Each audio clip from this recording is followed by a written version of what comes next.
News orbit 24/7 চ্যানেলে আপনাদের স্বাগত জানাই। অবশেষে বহু দিনের প্রতীক্ষার অবসান। পুরুলিয়া কোটশিলা ডাবল লাইনে শুরু হয়ে গেল ট্রেন চলাচল। নতুন লাইনে আপনাদের সেই এক্সক্লুসিভ ছবি আজকে দেখাচ্ছি, যেখানে বন্দে ভারত এক্সপ্রেস নতুন গড়ে ওঠা ডাবল লাইনে ছুটছে। পুরুলিয়ার কোটশিলা 36.2 নতুন ডাবল লাইন তা কমিশন হয়ে গেছে এবং এখানে আপনারা দেখতে পাচ্ছেন সেই এক্সক্লুসিভ ছবি নিউজ অরবিট 24/7 যে ক্যামেরা, সেখানে কিভাবে ডবল লাইনে চলাচল করছে এক্সপ্রেস ট্রেন এবং গুডস ট্রেন। উল্লেখ্য, পুরুলিয়া থেকে কোটশিলা 36.2 এই যে ডবল লাইন স্ট্রেচটুকু, এটা অল্প মনে হতে পারে, কিন্তু এর গুরুত্ব অপরিসীম। রাঁচি এবং তার সঙ্গে দেশের পূর্বাঞ্চল তথা উত্তর পূর্বাঞ্চলের যোগসূত্র হচ্ছে এই স্ট্রেচটুকু পুরুলিয়া থেকে কোটশিলা। এর মাধ্যমে রাঁচির সঙ্গে উত্তর যে পূর্ব অঞ্চল অর্থাৎ উত্তরবঙ্গ, আসাম, মণিপুর, মেঘালয়, ত্রিপুরা, এই যে জায়গাগুলি রয়েছে যেখানে রেল সংযোগ অলরেডি স্থাপিত হয়ে গেছে, সেই যে বিরাট একটা এলাকা দেশের, তার সঙ্গে যোগাযোগের সংক্ষিপ্ততম পথ হচ্ছে পুরুলিয়া থেকে কোটশিলা। অন্যদিকে যে পূর্বাঞ্চল রয়েছে তার সাথেও সব থেকে কম দূরত্বে, অর্থাৎ পুরুলিয়া হয়ে কলকাতা, পুরুলিয়া হয়ে হাওড়া, বর্ধমান, আসানসোল এবং পশ্চিমবঙ্গের যে অন্যান্য জেলাগুলি রয়েছে যেমন মালদা, মুর্শিদাবাদ, নদিয়া, এই সমস্ত জেলার সব থেকে যে কম দূরত্ব যে রেলপথের মাধ্যমে যাওয়া সম্ভব, সেটাই হচ্ছে পুরুলিয়া থেকে কোটশিলা।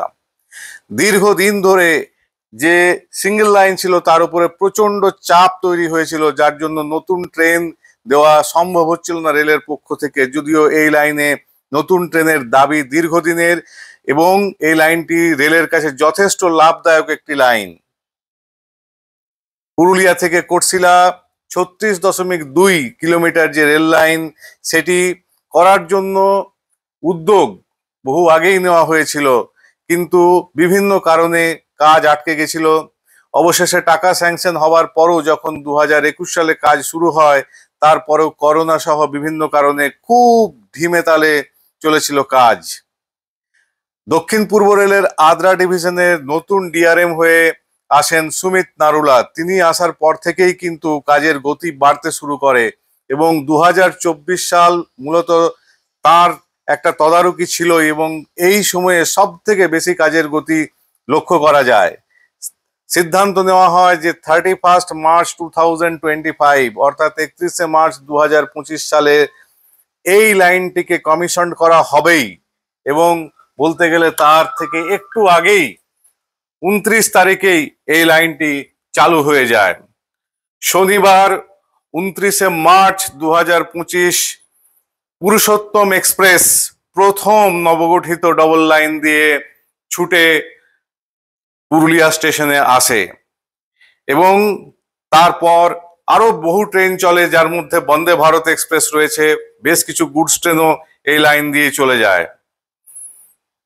ডিআরএম সুমিত নারুলা তিনি তাদের প্রয়াসের কথা বিস্তৃতভাবে জানিয়েছেন এবং এই লাইনের কথাও তিনি বিস্তৃতভাবে বলেছেন। ये मुझे बताते हुए बहुत हर्ष हो रहा है कि एक बहुत ये इम्पोर्टेंट प्रोजेक्ट पुरुलिया वासियों के लिए, कोटशिला वालों के लिए, ये पुरुलिया कोटशिला की लाइन का जो दोहरीकरण है, 35 किलोमीटर 36 किलोमीटर करीब लाइन है, इसका जो है आज कमिश्नर रेलवे सेफ्टी द्वारा इंस्पेक्शन जो है पूरा कर लिया गया है और आज ही हम लोगों को जो है उसको जो है उस पर गाड़ी चलाने का जो है परमिशन मिलेगा। तो मेरे हिसाब से ये बहुत पुरानी डिमांड है जो हम लोगों ने, हमारे पूरे एडमिनिस्ट्रेशन ने, साउथ ईस्टर्न रेलवे के जितने भी लोग हैं, मेनली जो कंस्ट्रक्शन विभाग के लोग हैं, उन लोगों ने जो है बहुत मेहनत करके इस लाइन को पूरा कर दिया है। आज उसके लिए जो है इंस्पेक्शन हुआ था और इंस्पेक्शन बहुत अच्छे से हो गया है। ये बात आप लोगों के साथ में साझा करते हुए मुझे बहुत खुशी हुई। हाँ, कल से डबल लाइन में गाड़ी चलेगा, आज से ही चलेगा। आज से নতুন এই ডবল লাইন নির্মাণের জন্য বহু মানুষের পরিশ্রম রয়েছে। তাদের মধ্যে কয়েকজনের নাম না করলেই নয়। তার মধ্যে রয়েছেন দক্ষিণ পূর্ব রেলের কনস্ট্রাকশন যে ডিপার্টমেন্ট, তার chief engineer mister Mukesh Kumar Meena. বারবার পুরুলিয়ায় এসে এই লাইনের তদারকি তিনি করেছেন। এছাড়াও আরো যারা রয়েছেন তাদের মধ্যে হচ্ছেন তারই deputy chief engineer construction Adra, তিনি সৌরভ রাজ। আরো বহুজনের নাম করা যায়, যদিও তাদের সবার ছবি এই মুহূর্তে আপনাদেরকে দেখাতে পারা যাচ্ছে না।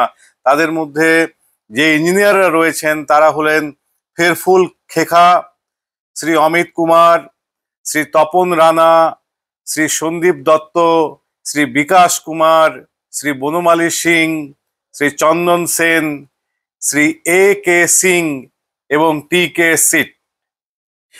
বহু শ্রমিক তারাও রাত দিন পরিশ্রম করে এই লাইনটিকে তৈরি করেছেন এবং তাদের শ্রম আজকে নতুন এক দিগন্ত খুলে দিয়েছে যোগাযোগ ব্যবস্থার ক্ষেত্রে। পুরুলিয়া কোটশিলা 26.2 কিলোমিটার লম্বা নতুন এই যে ডবল লাইন তৈরি হলো তার কিছু দিক এবার তুলে ধরা যাক। এই ডবল লাইনটি একমাত্র লাইন যেটি বলতে গেলে শেষ যে 20 বছর, সেই 20 বছরে রেলের যত কাজ একসঙ্গে কমিশন করা হয়েছে তার মধ্যে সব থেকে লম্বা একটি প্রজেক্ট। এই লাইনটির যে 26 কিলোমিটার, সেই 26 কিলোমিটার RVNL করেছে এবং এতে 66টি মাইনর ব্রিজ রয়েছে। এছাড়াও 7টা লিমিটেড হাইট সাবওয়ে রয়েছে। যে ব্রিজগুলি কনস্ট্রাকশন করা হয়েছে তার লোড হচ্ছে 25 টন অ্যাক্সেল লোড, যেটা অত্যন্ত বেশি এবং অত্যন্ত শক্তিশালী করা হয়েছে। এবং সবে মিলে নতুন এই লাইন পুরুলিয়া স্টেশনের সঙ্গে সংযুক্ত হয়ে গেছে। এবার এখানে ট্রেন চলাচল করবে ডবল লাইনের মধ্যে দিয়ে। ট্রেন চলাচল শুরু করে দিয়েছে। পুরুলিয়ার মানুষের দীর্ঘদিনের দাবি পূরণ হয়েছে এবং সেই সঙ্গে সঙ্গে পূর্বাঞ্চল, দেশের পূর্বাঞ্চলেও রেলের যে সমস্যা ছিল, একটি মারাত্মক সিঙ্গেল লাইনের সমস্যা, ক্রসিং এর সেই সমস্যা, সেই সব আজকে অতীত। পুরুলিয়া স্টেশন নতুন করে আবার গড়ে উঠছে, নতুন করে ইয়ার্ড তৈরি হচ্ছে এবং আগামী দিনে পুরুলিয়া স্টেশনের যে চিত্র তা সম্পূর্ণভাবে বদলে যাবে। পুরুলিয়া থেকে দূর দূরান্ত যাওয়া অনেক সহজ হয়ে যাবে। আপনারা দেখছেন নিউজ অরবিট 24x7 চ্যানেল। এই চ্যানেলকে আরো বেশি করে সাবস্ক্রাইব করুন, শেয়ার করুন এবং দেখতে থাকুন নিউজ অরবিট